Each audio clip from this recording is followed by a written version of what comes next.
रत्नागिरी नगरीचे सुपुत्र, अजातशत्रू व्यक्तिमत्व, मनमिळाऊ स्वभावाचे, हुशार आणि अभ्यासू नेतृत्व कैलासवासी राजेश विनायक सावंत यांनी रत्नागिरी नगरीतून अखेरचा निरोप घेतला आहे.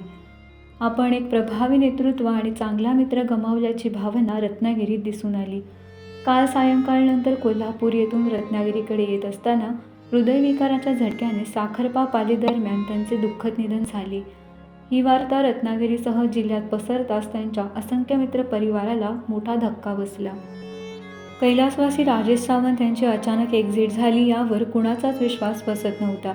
माजी आमदार अप्पासाहेब साळवी यांचा दैदिप्यमान वारसा असलेल्या कैलासवासी राजेश विनायक सावंत यांची रत्नागिरीतच शैक्षणिक आणि सामाजिक जडणघडण झाली. त्यामुळे कॉलेज जीवनापासून त्यांचे अनेक मित्र त्यांच्यासोबत कायम राहिले, त्यांच्याशी सलोख्याचे संबंध राखले.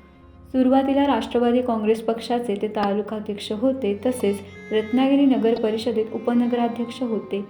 कालांतराने त्यांनी भारतीय जनता पार्टीत प्रवेश केला आणि दक्षिण रत्नागिरी जिल्हाध्यक्ष म्हणून त्यांनी अतिशय चांगली कामगिरी बजावली. रत्नागिरी नगर परिषदेच्या नगराध्यक्ष निवडणुकीत त्यांची मुलगी शिवानी माने निवडणुकीला सामोरी गेल्याने आपल्यामुळे पक्षाची प्रतिमा खराब होऊ नये म्हणून स्वतः भाजपाचे जिल्हाध्यक्षपद त्यांनी सोडले. इतके उदात्त व्यक्तिमत्व आजच्या तरुण पिढीला आदर्शवत मानायला हवे.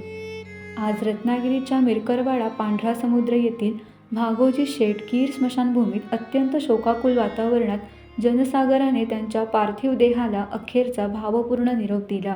अखेरचा तुला हा दंडवत असे म्हणत अनेक मित्रांच्या डोळ्यातून घळाघळा अश्रू वाहत होते.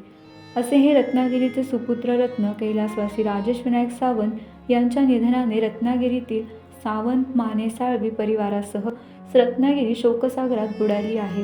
त्यांच्या स्मृतींना भावपूर्ण श्रद्धांजली. टाइम्स डिजिटलला लाईक करा, शेअर करा, सबस्क्राईब करा आणि बेल आयकॉन दाबायला विसरू नका. Times digital.